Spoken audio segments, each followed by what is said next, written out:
Juan Pablo Galicia, ¿cómo estás? Bienvenido. ¿Qué tal, José Luis? Muy bien, muchas gracias. Buena tarde, un saludo a todo el público de Grupo Fórmula. Tiempo de canallas, le estaba leyendo en una columna de Raimundo Rivapalacios por el tema PRI y Morena.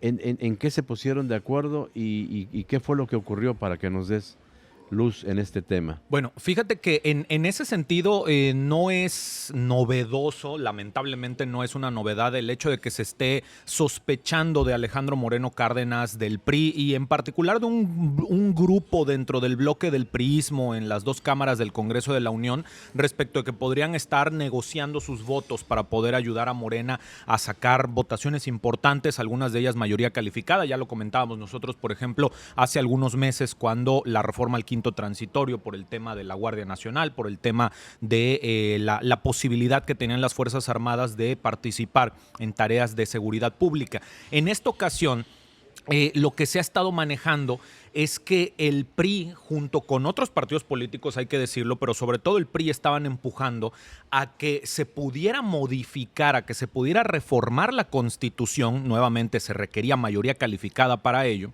para que el Tribunal Electoral del Poder Judicial de la Federación perdiera varias de sus atribuciones, varias de las facultades que, pues por distintos vacíos legales, por distintas cuestiones que la Constitución no le reconocía a alguna autoridad en particular, el Tribunal Electoral había logrado hacerse con esas facultades, como lo era, por ejemplo, la de ordenar a los propios partidos políticos el que hubiera, no solamente cuotas, sino paridad de género en los órganos de dirección de los propios partidos políticos, que las candidaturas a las gubernaturas, a las diputaciones, a las senadurías, etcétera, estuvieran también enmarcadas dentro de este proceso de paridad que se había ido buscando entre candidatas mujeres y candidatos varones de los partidos políticos. Lo que pretendía esta reforma, que ya fue desechada en las últimas horas prácticamente, lo que pretendía esta reforma era ni siquiera solventar el vacío, porque insisto, no es que la Constitución le reconociera al Tribunal Electoral la facultad como tal, sino que como no se la reconocía a nadie más,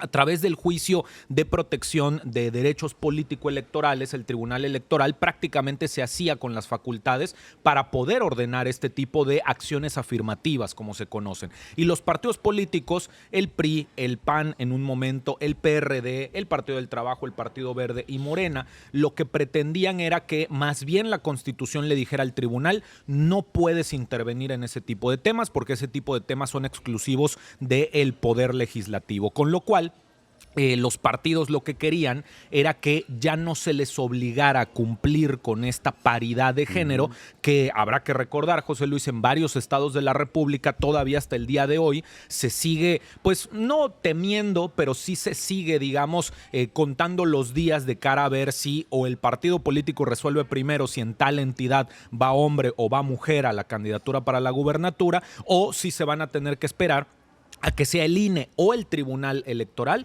el que defina en dónde tocan mujeres, en dónde tocan varones para estas candidaturas. En las últimas horas lo que pasó fue que el PAN se bajó del acuerdo, pero el PRI fue de los que estuvo principalmente empujando por esta el acuerdo. situación. ¿Y esto pone en riesgo a la alianza? ¿De nuevo lo hace sospechar de que sea viable? Parece que no, de momento, porque pero digamos, sí presionan a Marco Cortés. Como sí presionan a Marco Cortés. ¿Ya viste a Lito? ¿Con quiénes se está juntando? Sí, justo. Parece que no rompe la alianza y que no pone en riesgo la alianza todavía porque, insisto, con esta cuestión, hasta hace unas horas el PAN también estaba metido en este acuerdo, José Luis, para dar sus votos, para con una mayoría calificada, quitarle facultades al Tribunal Electoral del Poder Judicial de la Federación. Lo que ocurrió en el caso particular del PAN es que el PAN estuvo escuchando la molestia que se estaba generando aquí en Yucatán. Afuera, por ejemplo, hubo una rueda de prensa, inclusive por parte de las integrantes de la Agenda de Mujeres por la Igualdad Sustantiva en Yucatán. A nivel nacional, todas MX, algunas otras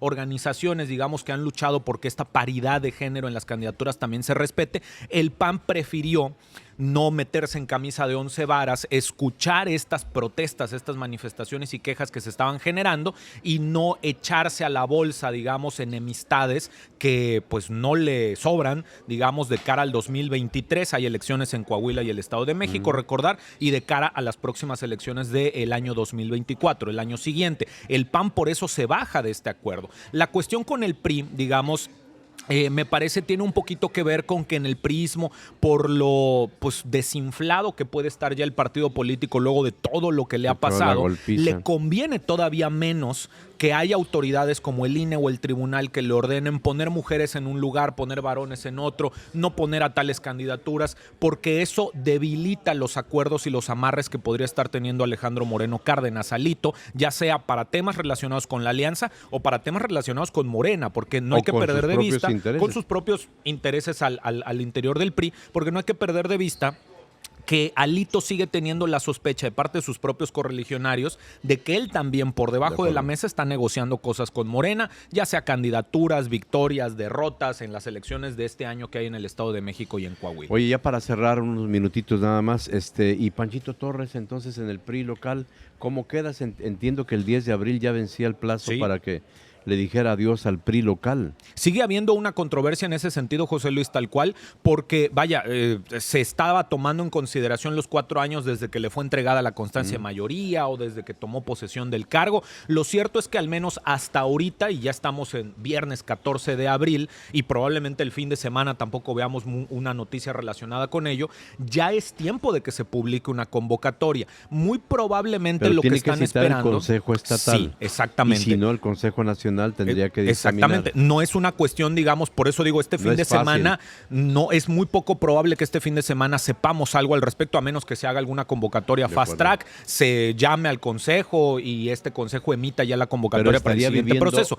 Está difícil. Extra, se supone. Sí, aunque hay que recordar que todavía existe a nivel nacional de parte de Alejandro Moreno Cárdenas esta intención de él de mantenerse en el cargo hasta el 2024.